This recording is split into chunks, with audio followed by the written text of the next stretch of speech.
گوہر، گزرے ہوئے واقعات تمہیں یاد ہیں؟ یاد کیوں نہیں؟ ابا جی کی موت کے بعد میں نہ جانے کیسے طلسم میں پھنس گئی، نہ جانے کیوں میرا ذہن معاف ہو گیا تھا، اور اس کے بعد حاجی صاحب نے مجھے سہارا دیا، ورنہ نہ جانے میرے ساتھ کیا ہوتا۔ اور اب حاجی صاحب مجھے اپنی بیٹیوں کی طرح چاہتے ہیں، ان کا بھی دنیا میں کوئی نہیں ہے، مجھے کوئی دقت نہیں ہوئی۔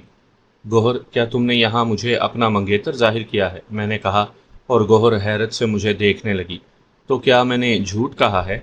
میں نے عجیب سی نگاہوں سے اسے دیکھا۔ بہرحال وہ طلسم زدہ تھی۔ مونگا نے نہ جانے کس طرح اس کے ذہن میں بٹھا دیا تھا کہ میری اس سے منگنی ہو چکی ہے۔ اب میں اس کی تردید نہیں کرنا چاہتا تھا۔ پھر میں یہیں رہنے لگا۔ حاجی ستار کا سلوک میرے ساتھ بہت اچھا تھا، اور وہ ہر طرح سے میری دل جوئی کرتے تھے۔ گوہر کے ساتھ میرا بہترین وقت گزرتا رہا۔ تقریباً 2 ہفتے ہو گئے تھے مجھے یہاں آئے ہوئے، اور نہ جانے کیوں یوں لگ رہا تھا جیسے زندگی کو ایک محور مل گیا ہو، اور اس کے بعد بھی زندگی خاصی خوشگوار ہو گئی۔ پھر ایک بار مونگا نے مجھ سے ملاقات کی، میرے کمرے میں آ گیا۔ اب اس کا انداز بہت بدل گیا تھا۔ کہنے لگا، مہاراج، 15 دن ہو گئے ہیں آپ کو یہاں آئے ہوئے، اب میرے کام کی بھی سوچو۔ ہاں، کیونکہ تم نے اپنا وعدہ پورا کیا ہے، اس لیے میں بھی اپنا وعدہ پورا کروں گا، لیکن یہ بتا کہ مجھے کرنا کیا ہوگا؟ دھوما چنار اپنا ایک اگن منڈپ بنا کر بیٹھا ہوا ہے، اور اس نے مجھے قبضے میں کرنے کے لیے جاب شروع کرنے کا فیصلہ کر لیا ہے۔ اس کا وہ اگن منڈپ کہاں ہے؟ میں تمہیں وہاں تک پہنچا سکتا ہوں، لیکن وہ ہے بہت خطرناک، تمہیں اس سے ہر طرح کا مقابلہ کرنا پڑے گا۔ اس کے بعد میں گوہر کو حاصل کرنے میں کامیاب ہو جاؤں گا نا؟ وشواس کرو مہاراج، تم نہ صرف کامیاب ہو جاؤ گے، بلکہ میں تمہیں اتنا کچھ دے دوں گا کہ تمہارا جیون آرام سے گزرے گا، مگر یوں سمجھ لینا کہ کام بہت مشکل ہے۔ میں اس کام کو آسان کرنے کی کوشش کروں گا، میں نے جواب دیا۔ تو پھر سنو، یہاں سے کافی فاصلے پر ہندو دھرم کی آبادی ہے، وہاں انہوں نے مندر وغیرہ بنا رکھے ہیں، اور اس کے ساتھ ہی انہوں نے شمشان گھاٹ بنایا ہے۔ شمشان گھاٹ کے دوسرے سرے پر دھوما چنار کا اگن منڈپ ہے۔ مگر پریشانی کیا ہے؟ پریشانی یہ ہے کہ جب تک دھوما کو اس کے اگن منڈپ سے نکالا نہیں جائے گا نا، تو یہ کام ہونا مشکل ہے، اور یہ کام سنت راج ہنسی بھی نہیں کر سکا۔ سنت راج بنسی کا نام تو نے پہلے بھی لیا ہے؟ ہاں مہاراج، وہ ہمارا ہمدرد ہے، مگر دھوما چمار کالے جادو والا ہے، اور وہ بہت آگے نکل چکا ہے۔ تو بس ٹھیک ہے، مجھے کوشش کرنے دے، تو مجھے اس کے بارے میں پورا پتہ بتا دے۔ تب اس نے مجھے اس جگہ کا پتہ بتا دیا، اور میں اس کا کام کرنے کے لیے تیار ہو گیا۔ ظاہر ہے گوہر کو ان تمام باتوں کے بارے میں بتانا مناسب نہیں تھا، چنانچہ میں گوہر سے کچھ کام کا کہہ کر وہاں سے چل پڑا۔ حالانکہ میرے ذہن میں کوئی راستہ نہیں تھا کہ میں کس طرح سے یہ کام کروں گا، لیکن بہرحال اب جو کچھ بھی تھا، کوشش تو مجھے کرنی ہی تھی۔ اس کام کو کرنے کے بعد اگر گوہر کو میں پالوں گا تو زندگی کا مقصد حل ہو جائے گا۔ بہرحال ہندوؤں کی بستی سے گزرنے کے بعد میں اس شمشان گھاٹ کی جانب چل پڑا۔ راستہ بے حد ویران تھا، اور یہ جگہ ہندوؤں کی آبادی سے دور تھی۔ میں نے مونگا کو آواز دی تو وہ میرے پیچھے ہی موجود تھا۔ راستہ ٹھیک ہے نا مونگا؟ ہاں مہاراج، اس نے مردہ سے لہجے میں کہا۔ کیوں، تجھے موت کیوں آ رہی ہے؟ ہم سوچ رہے ہیں مہاراج کہ تم اگن منڈپ میں کیسے داخل ہوگے، اور دھوما چمار جب تک اگن منڈپ کے اندر ہے اسے کوئی نقصان نہیں پہنچایا جا سکتا۔ ٹھیک ہے، میں کوشش کروں گا، تو پرواہ مت کر۔ میں آہستہ آہستہ آگے بڑھتا رہا، اور پھر مرگٹ کے قریب پہنچ گیا۔ چاروں اطراف راکھ کے ڈھیر لگے ہوئے تھے۔ وہ جگہ سامنے ہی نظر آ رہی تھی جہاں دھوما چمار نے اپنا اگن منڈپ بنا رکھا تھا۔ یہ جگہ ایک کالی سی عمارت کی شکل میں تھی۔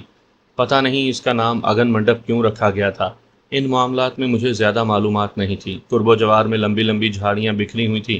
یہ کالی عمارت، جس کا طرز تعمیر عجیب و غریب تھا، بڑی خوفناک نظر آتی تھی۔ کہیں کہیں سے گوشت جلنے کی چران بھی اٹھ رہی تھی۔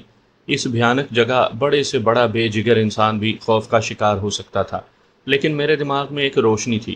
اب میری زندگی کا مقصد اس کے علاوہ اور کچھ نہیں تھا کہ گوہر کو گوہر مقصود کی طرح حاصل کر لوں۔